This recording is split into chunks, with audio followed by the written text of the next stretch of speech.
Hello guys, welcome back to Movie Reviews. In this episode we'll look at Doom Asylum from 1987.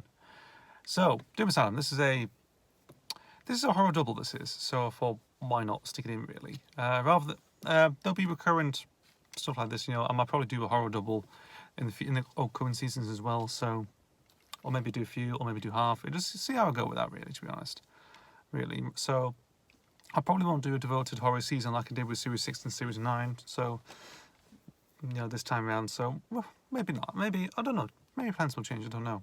So, see how it goes. So, start with Doom Asylum. So, this is a low-budget slasher from 1987, filmed around in New Jersey, this is, and it's basically, so the story goes is, a lawyer and his fiancée end up getting caught in a car crash.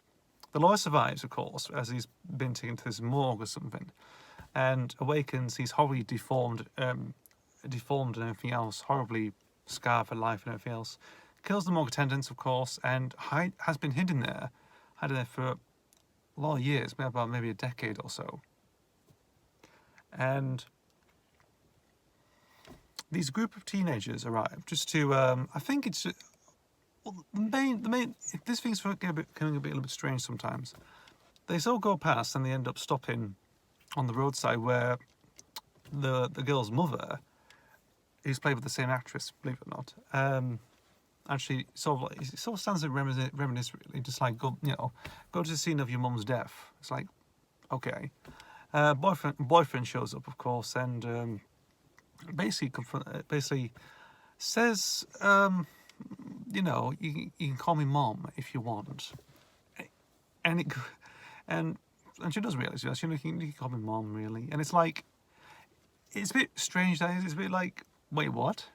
And it happens throughout the film as well. She refers to her boyfriend as mom. It's really weird, absolutely strange. When she says it out, with the dialogue itself, of course, it's like, really? Oh God. So you have the other. So you basically have a mix of teenagers as well going on. Well, there's only 5 of them because you have the fit, the sort of like blonde bombshell, gorgeous looking one. You have the sort of the jock, of course, tough, handsome. You've got another girl, of course, who's a bit more intellectual and smart, really, and sort of like headstrong, stubborn. You've got the token black fellow as well. He's basically just like a bit more comedic effect, really. Same with the nerd as well. He's like into baseball cards and everything else, that sort of thing. So they end up going to this asylum where the lawyer is hiding. He's been hiding there for decades, of course. They sort of hang about there, of course, bathe in the sun, of course, just have a little picnic, really. While there's also this band who is like a noise band or whatever. There's 3 girls just causing noise in the asylum, really. It's just to make a big performance, really. It's all full of dead bodies and stuff and carcasses and stuff. It's like, and they find out, and actually find no, actually. Well, the black fellow, of course, what's his name? I'll tell you all the names now, of course. We've got Darnell, of course, talking about fellow. We've got the kid who's the best nerd's called Dennis. You've got Jane, who's the headstrong Specs, of course. And you got Kiki, who's the sort of loving, sort of like the blonde shell, good-looking one, of course. And I forgot the other guy's name. It just goes first. It just, when he says just mom, it just comes up really. And so I was like, oh God, it's after you have to call him mom for the most of the duration of the film.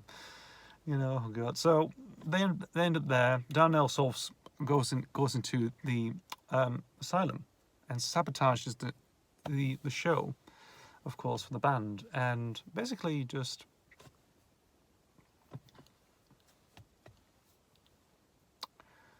just sabotaging, of course. Then it ends up involving the girls having a war fight, throwing balloons down full of condoms, and then afterwards the lawyer gets hold of the situation, hold of what's going on, the commotion and everything else, and then starts kind of wanting them one by one.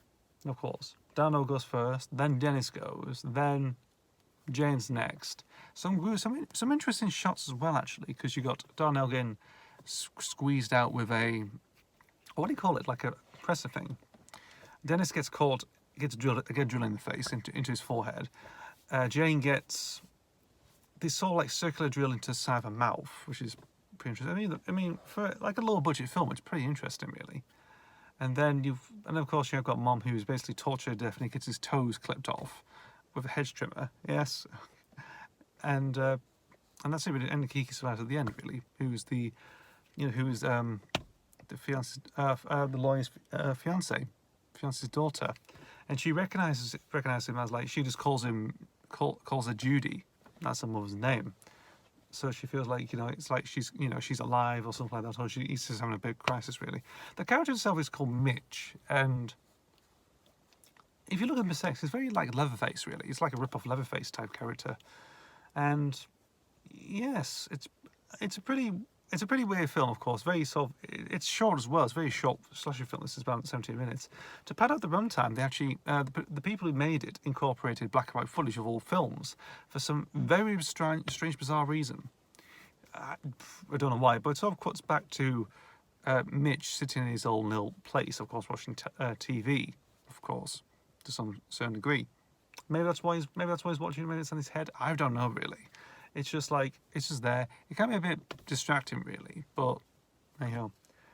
So that's really Doom Asylum in a nutshell, really. How did I come across this film? I know a guy called Chuck Dowling, Walker Films.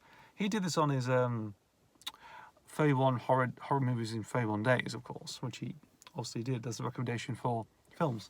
I've sort of briefly mentioned him a few times on the channel. Sadly, this year he's stopped doing the 31 days altogether, really. So after series 12, he's completely finished. He sort of give it a hint of, like, that's it really. He never mentioned, he never did a video or something like that. He did it's like a music, like a video of the theme that he uses in it throughout, of course, of his series. Of course, it says, it's a shame, really. Actually, absolutely shame, because I was looking forward to series 13, but never be. Gone now, forever. So, this kid, well, he talked about this in his 5th series, I think. Series 5. Talked about Doom Asylum. That's all. Interestingly, it's on YouTube, you can watch it. There was 2 versions that were on. There was the VHS RIP version that came out, and just recently, Arrow Video released a Blu-ray of it. And if you look at that, the quality of it is just like really good, actually. The transfer on that is actually fantastic. Very crystal clear type on it. It's really good, So, yeah. Pretty surprising. I think I saw it in HMV before one time. Did I? Maybe. Who knows? I'm trying to think of it. Maybe, I don't know. I might imagine it. I don't know. Who knows? But there you go. That's how I came across this film. It's a popcorn movie. It's a bit of an interesting B movie to look into, and it's like, okay.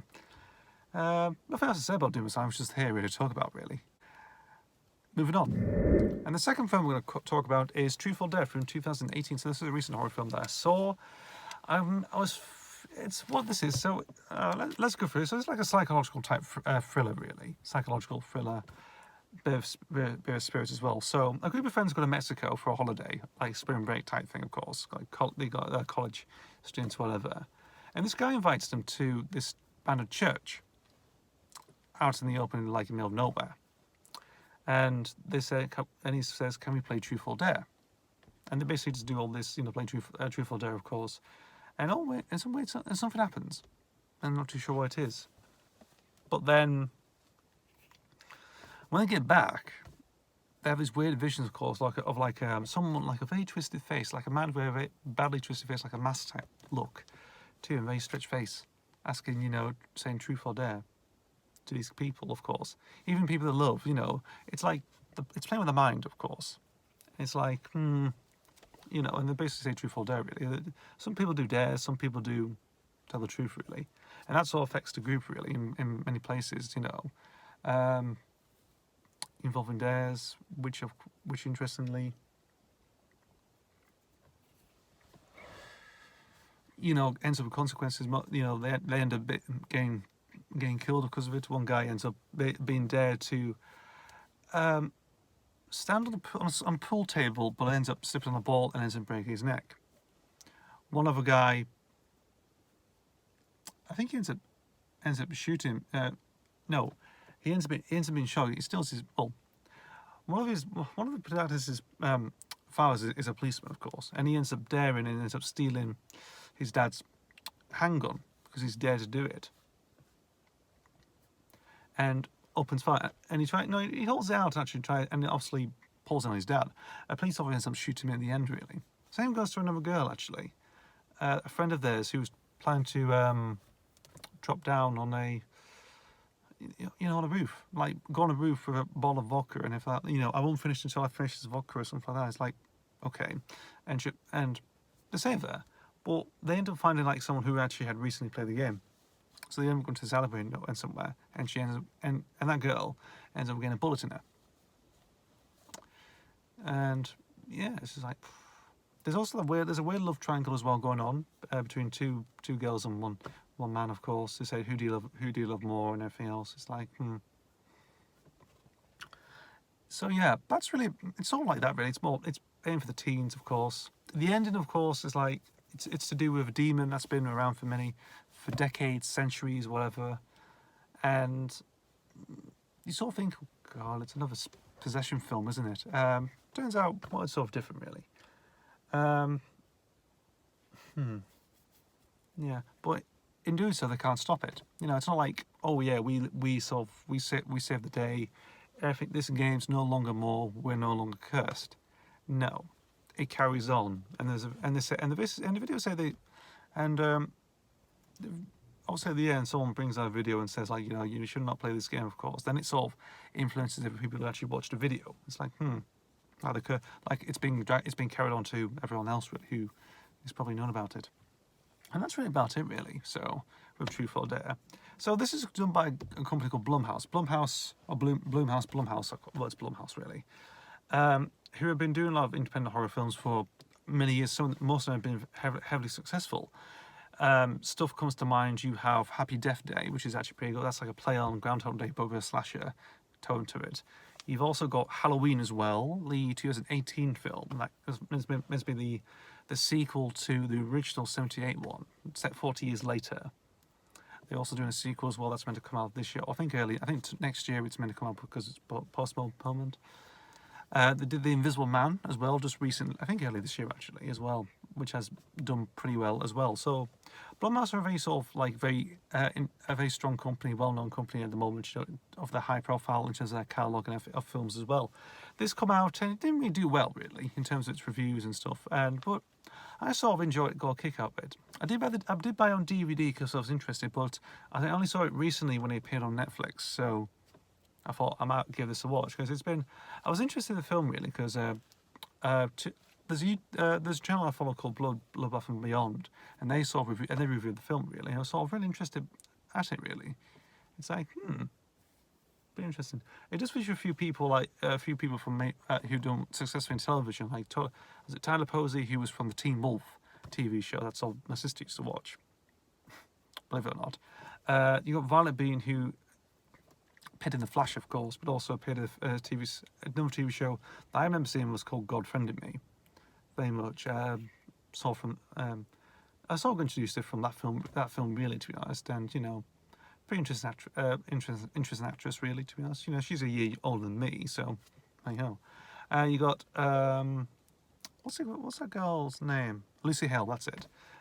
Who actually recently appeared in another Blumhouse feature, which was Fantasy Island as well. So yeah, there's a pretty good stuff. Pretty good leads as well. I think in terms of them actors and actresses, it's pretty decent stuff really. It's an okay film. I sort of got through it and I think that's pretty good. I sort of enjoyed it for what it was really. It's just one of those things. I think it's probably the weakest out of the in terms of Blumhouse's output really. There might be worse, I don't know, but it's sort of the weakest in people's minds really. But it's decent. So that's it, guys. I've been talking about Doom Asylum from 1987 and Truth or Dare from 2018, or Blumhouse's Truth or Dare. Thank you guys for watching. As always, see you for the next video. I'll see you later.